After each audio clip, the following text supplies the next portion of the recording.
Ang kwento ay nagpapatuloy sa kasalukuyang hari, at nalaman na nakita ni Kane ang unang hari pero hindi siya naniniwala dito. Ipinaliwanag ni Kane na ang unang hari ay lumikha ng hiwalay na mundo at doon siya nakatira bilang Diyos ng paglikha. Binanggit niya na binigyan siya ng unang hari ng isang espada at sa tingin ng hari, ito ang katana na ginamit ng unang hari. Dahil dito, pinaniwalaan niya si Kane at sinabi ng hari na binanggit sa sulat na natuto siya mula sa unang hari. Inamin niya na totoo ito at nabanggit niya na napakahirap ng kanyang pagsasanay. Sinabi niya na napilitan siyang mag-ensayo araw at gabi ng 5 taon at nagtataka ang hari kung paano siya nag-ensayo ng 5 taon nang siya ay nawala lamang ng 5 araw. Nagbigay alam naman si Duke Eric kay Kane na may isang abiso na nanggaling sa Adventurers Guild at nabanggit dito na magiging kanselado ang kanyang rehistro kung hindi niya matatapos ang misyon, na kailangan niya para sa kanyang pag-angat sa rank A sa lalong madaling panahon. Ang eksena ay lumipat sa guild at tinanong ni Kane ang guildmaster kung bakit kinakansela ang kanyang rehistro. Sinabi ng guildmaster na nag-alala siya para sa kanya dahil hindi siya nagpakita ng ilang araw at sinabi ni Kane na siya ay naging busy. Sinabi ng guildmaster na narinig niya kay Tofana na pumunta si Kane sa isang lugar nang hindi nagpapaalam at tinanong ni Kane ang tungkol sa kanyang rehistro. Ipinaalam ng guildmaster na noong itinaas niya ang ranggo ni Kane sa rank A, mayroon siyang misyon na kailangan niyang tapusin. Kaso lang malapit na ang time limit nito. Dagdag pa niya na kinakailangang mabilis magawa ni Kane ang pagtapos ng kanyang quest at kung di ito magawa, ang kanyang rehistro ay makakancel. Hiniling ni Kane sa kanya na huwag gawin ito at sinabi ng guildmaster sa kanya na tanggapin agad ang quest. Nagdalawang isip si Kane na gawin ito pero tinatakot siya ng guildmaster sa kanyang rehistro at doon pumayag si Kane. Pagkatapos ay sinabi ng guildmaster na para sa kanyang quest, kailangan ni Kane na dakpin ang ilang bandit na nanggugulo sa ruta mula sa Gracia patungo sa Royal Capital, at dagdag pa niya na sila ay isang grupo ng 10 kaya dapat kayanin ito ni Kane dahil siya ang pinakamalakas na tao sa Royal Capital. Ang eksena ay nalipat kay Kane na tinitingnan ang pinagmulan ng mga bandit gamit ang kanyang fly spell at napansin niya na may inaatake ang mga bandit.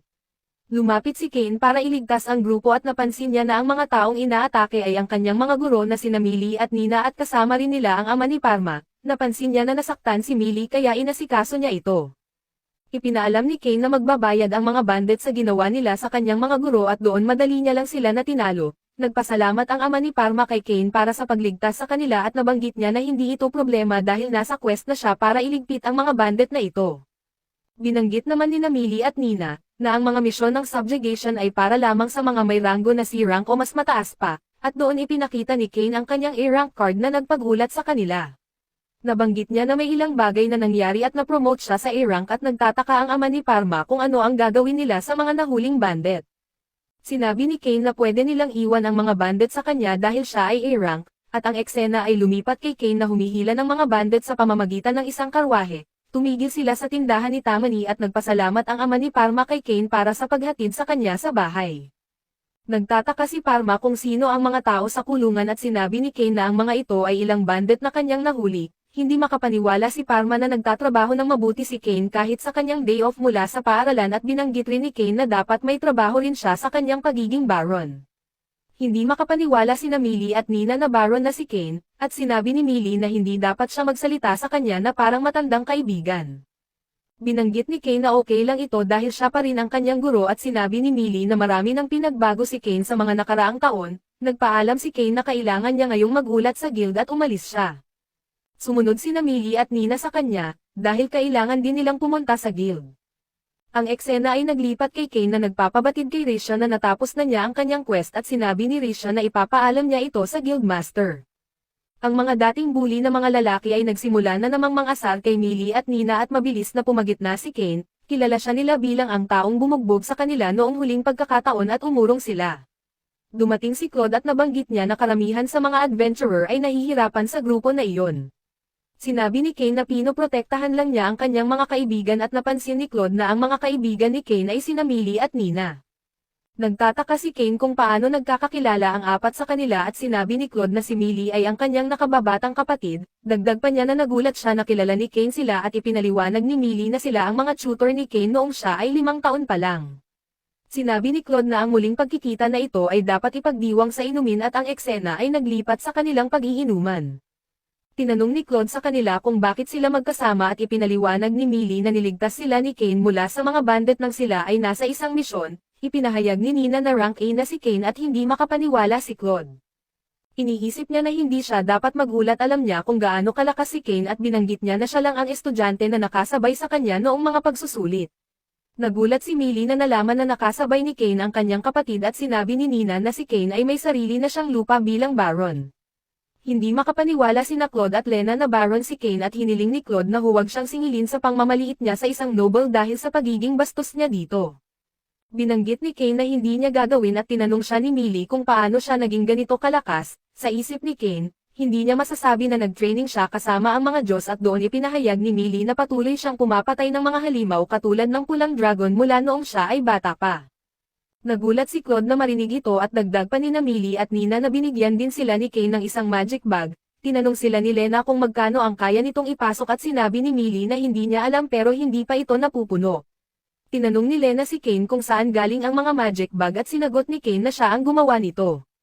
Binanggit ni Nina na kaya nitong ipasok ang buong mansyon at sinabi ni Lena na ito ay magiging isang national treasure class item. Hiningi niya kay Kane na gumawa rin siya ng isa at biglang nawalan siya ng malay.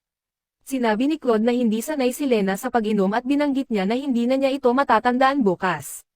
Naalala ni Kane na may pasok din siya bukas at nagtataka si Claude kung bakit kailangan ng isang noble na may sariling mansyon ang pumasok pa sa paaralan. Iniisip niya na baka hindi komportable si Kane doon at sinabi ni Kane na oo pero marami pa siyang kailangan matutunan. Umalis si Kane at iniisip ni Claude na baka nagkakaproblema si Kane sa paaralan at nagtataka siya kung may magagawa ba sila para matulungan siya. Dumating si Risha at binanggit niya na ang guro na dapat magturo ng adventuring class sa academy ay nasaktan at naghahanap siya ng kapalit. Hiniling ni Claude na magkwento siya ng kaunti tungkol dito at ang eksena ay naglipat kay Kane sa academy. Dumalo siya sa klase ng mahika at sinabihan ng guro ang mga estudyante na gamitin ang kanilang spell at itutok ito sa mga target. Iniisip ni Kane na oras na para ipakita niya ang resulta ng kanyang training at sinabihan siya ng guro na bawal siyang gumamit ng attack magic sa loob ng paaralan. Binanggit niya na masyadong ang malakas ang mga beginner level spells ni Kane para sa barrier na mayroon sila, at sinabi niya na hindi na kailangang mag-alala ni Kane dahil makakakuha pa rin siya ng credit para sa klase na ito. Nakita natin na pinapanood ni Claude at ng iba ito at iniisip nila na hindi talaga bagay si Kane sa kanyang klase. Napagtanto nila na kailangan nilang tulungan si Kane at sinabi ni Claude na gagawin nila ang kanilang napag-usapan. Ang eksena ay naglipat sa adventuring class ni Kane at ipinahayag ng guro na nag-invite siya ng ilang adventurers na sumama sa kanila ngayon. Napansin ni Kane na ang mga adventurers na sumama sa kanila ay sina Claude at iba pa at nakilala rin sila ng mga estudyante sa klase. Tinanong ni Claude sa klase kung ilan sa kanila ang rehistrado bilang adventurers at lahat sila ay nagtaas ng kanilang mga kamay. Iniisip niya na dapat niyang asahan ito mula sa mga kumuha ng adventuring course at tinanong niya sila na ipakita ang kanilang mga guild card. Kinuha ng mga estudyante ang kanilang mga card ngunit nagatubiling gawin ito ni Kane at hiningi ni Claude kay Kane na kunin ito. Iniisip ni Kane na kung ilalabas niya ang kanyang gold card ngayon, lalo lamang mapanghinaan ng loob ang lahat at noon sinabi na lang niya na nakalimutan niya ang kanyang card sa bahay. Sinabi ni Claude sa kanya na panatilihin dalhin niya ang card sa lahat ng oras at ang eksena ay naglipat sa mga estudyante sa training grounds. Ipinag-alam ni Claude na sila ay magkakaroon ng mock battles at binanggit niya na ang pinaka-basic na elemento ng mga laban na ito ay ang pisikal na enhancement o boost. Binanggit niya na magsisimula siya sa kung sino man ang handa at ang mga estudyante ay lumapit kay Claude isa-isa para hamunan siya. Gusto rin ni Kane na harapin siya, ngunit hindi siya pinili ni Claude dahil iniisip niya na dapat huling lumaban si Kane kapag alam na ng lahat kung gaano kalakas talaga si Claude at kapag lumaban si Kane sa kanya sa parehong kondisyon, malalaman ng lahat kung gaano kahanga-hanga talaga siya. Naghihintay pa rin si Kane ng kanyang turn at sinabihan siya ng mga estudyante na magpila na. Napansin ni Kane ang mahabang pila at sumama siya rito at hinahabaan ang pasensya para sa kanyang turn. Dumating na ang turn niya ngunit naubos na ang oras para sa klase at sinabi ni Claude na itutuloy nila ito sa susunod na pagkakataon. Sinabi ng guro na pansamantalang natigil ang pag-invite ng adventurers para sa klase dahil naapektuhan ang budget ng paaralan dahil sa barrier na sinira ni Kane. Pinainit nito ang ulo ni Kane at ang eksena ay naglipat kay Kane na bumabalik sa kagubatan malapit sa domain ng kanyang ama. Ibinuhos niya ang kanyang galit sa mga halimaw at mga bato sa kagubatan at sa pagkakita niya ng mga apoy na spell sa kagubatan, naisip ng gwardya na ito ay ang Prince of Darkness. Nagbigay siya ng babala sa lahat at lumabas silang lahat kasama si Garm para ayusin ito. Bumalik si Kane sa kanyang mansion pagkatapos ng kanyang pagkalma at naiwan niya ang kanyang panyo. Dumating si Garm sa lokasyon ng kaguluhan at nakita niya ang isang crater doon na may panyo ni Kane sa gitna nito. Ang eksena ay naglipat kay Kane na kumakausap sa hari at sinabi ng hari na nakatanggap siya ng isang urgent message mula kay Garm. Ang mensahe ay nagsasabing lumitaw ang Prince of Darkness sa kagubatan ng mga halimaw at nasira ang kagubatan. Tinanong ng hari kay Kane kung hindi ba siya nakatanggap ng babala mula sa mga Diyos tungkol dito at iminungkahi ni Magna na dapat silang magtulungan ng ibang mga bansa para ayusin ang problemang ito. Sinabi ni Kane na hindi na kailangan gawin iyon at tinanong siya ng hari kung may itinatago ba siya. Sinubukan niyang magtanggi, ngunit pinilit siya ng hari at sinabi niya ang lahat. Sa ibang lugar, makikita natin na may isang dragon na kumakain ng mga halimaw at nalaman na ang dragon ay bahagi ng katawan ni Aaron. Iniisip ni Aaron na unti-unting nabubuksan ang seal at malapit nang mawala ito at sinabi niya na malamang binabantayan na siya ng mga Diyos.